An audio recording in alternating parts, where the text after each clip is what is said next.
साथीहरु टिका लाउनु हुँदैन पिरियड भएको छ 10 बजे दिन्छ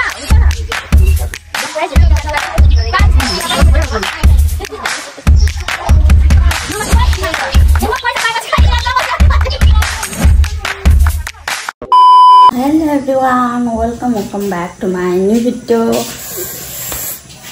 म चाहिँ किचनमा छु चिया पकाउँदैछु। ह्यापी दसैँ सबैजनालाई। आज चाहिँ 2082 साल 6 महिना 16 गते। आज 16 गते चाहिँ टिका। सबैजनालाई ह्यापी दसैँ। दसैँ कस्तो मनाउनु भयो? हाय गाइस, म चाहिँ मासु काट्दैछु। रागाको मासु काट्दैछु।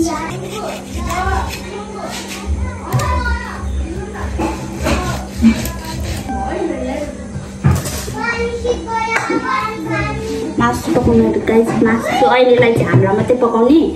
अनि भरे पाहुनाहरू आउनुभयो चाहिँ पकाएर दिने।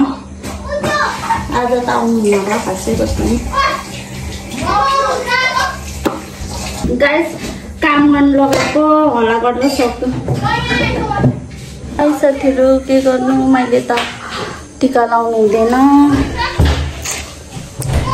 पिरियड भएको छ भर्खर 2-3 दिन त हुँदैछ। अब 1-2 दिनमा मात्रै हुन्छ टिका लाउनु। मैले आज 16 गते 17, 18, 19 गतेतिर मात्रै हुन्छ साथीहरू टिका लाउनु। के गर्नु, बल्ल बल्लको 1 वर्षमा दसैँ। त्यही दसैँमा पनि टिका लाउनु हुँदैन। मैले त कस्तो नरमाइलो लाग्छ। पकाउँदैछु। यहाँ अचार बनाउनु लागेको आलुदम। अहिले म पकाइसकेर देखाउँछु ल तपाईँहरूलाई। गर्मीले मऱ्यो गाइस। फाइनली मैले चाहिँ पकाइसकेँ सबै थोक, देखाउँछु ल। चिप्स फुलाए बनाएँ। अनि यहाँ अचार, आलु, काँक्रा, मटरको। यहाँ चाहिँ मासु बनाएँ रागाको। यहाँ खाना, यहाँ दाल चाहिँ आलु पकाएँ। आलु यहाँ चाहिँ हाम्रो टिका रेडी गर्दै हुन्छ मम्मीले। त्यो होइन, तेल त्यहीँ छ त बोतलमा। यहाँ रेडी गर्दै हुन्छ मम्मीले। यहाँ मम्मी यो यसलाई यतापट्टि राख्नु न, यतापट्टि।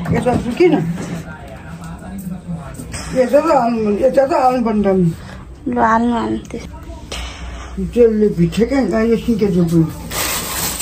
टिका रेडी गर्दै हुन्छ मम्मीले गाइस। यो दहीलाई गाइस हाम्रो चाहिँ टिका मम्मीले अघि रेडी गरिसक्नु भएको। गाइस अहिले चाहिँ हामी मम्मीले ढोका पूजा गर्न आँट्नु भएको।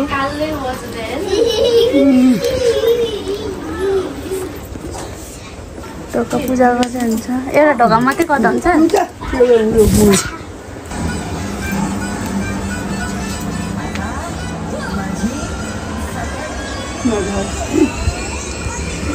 गाइस हाम्रो चाहिँ दसैँ टिकाको अब सुरु हुनु लाग्यो।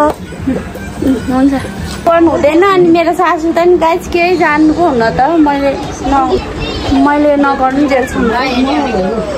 गाइस अहिले चाहिँ बोजूले बुवालाई टिका लगाइदिँदै हुन्छ। बोजूले टिका लगाइदिँदै हुन्छ।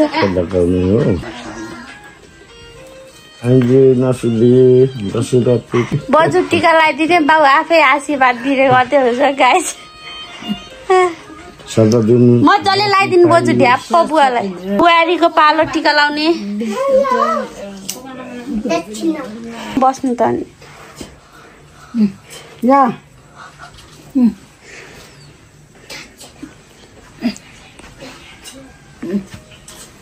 बुवाले मम्मीलाई टिका लगाइदिनु छ।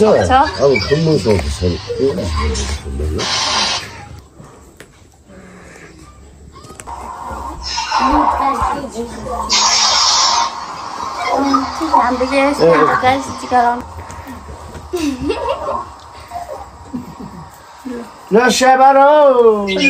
गाइस अहिले चाहिँ फुपू भदाइको पालो टिका लाउनु। गाइस मैले हुँदैन, मेरो पालो हुन्थ्यो। छोरीलाई टिका लगाइदिनुहुन्छ बाबुले। मम्मी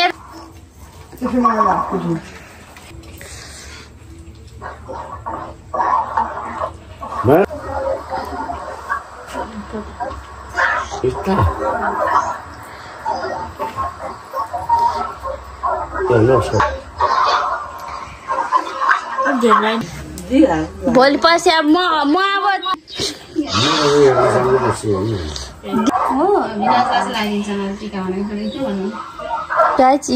हाम्रो घरको पालै पिलो सबैले लगाइदिनु पर्ने अरे यिनीहरूलाई चाहिँ टिका।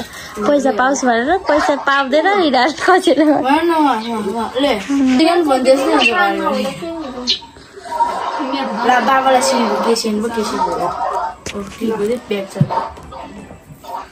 बन्द गरेर खोल्नु न। 10 रुपियाँ दिनु न हुन्छ न। गाइस मेरो बुढा यहाँ काम गर्दै हुनुहुन्छ। मेरो बुढा आइकन कालो यहाँ आइकन गाइस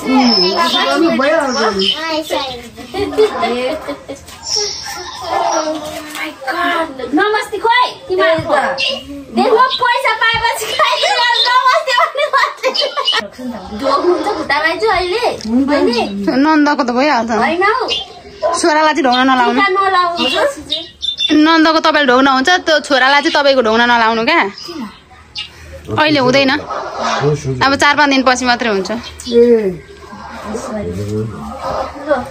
हुँदैन मेरो अहिले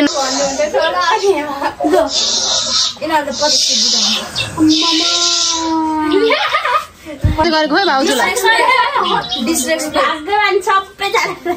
सबै टिका लगाइसक्नु मेरो मात्रै निदा जस्तो खाली छ बोजूको निधार खाली भयो बोजूलाई कहिले टिका लगाइदिने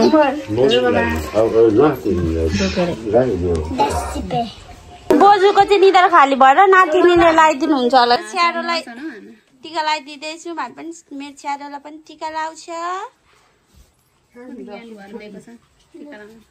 जमरा पनि लगाइदेऊ छ्यादोलाई यता हेर छ्यादो दसैँ हाम्रो छ्यादोको दसैँ लगाइदेऊ हाम्रो छ्यादोलाई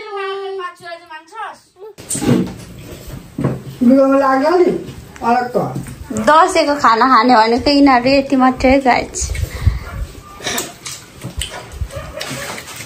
त्यत्रो अदा खानु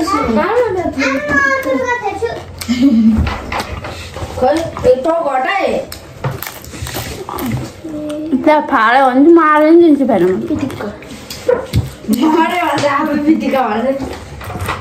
फेरि बजूले फुपूलाई टिका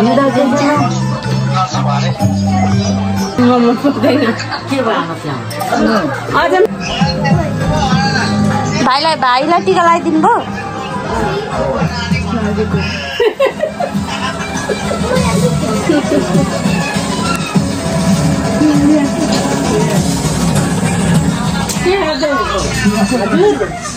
नमस्ते हजुर भन्नु न आउँदैछ तर यो वर्ष मनमा शान्ति छैन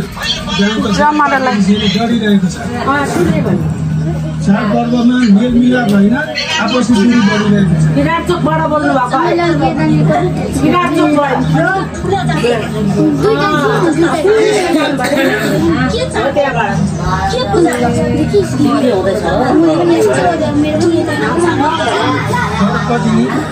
समान रूपमा हेर्छ सानो ठुलो धनी गरिब भनेर बोल्नु कसरी पार्न सकिन्छ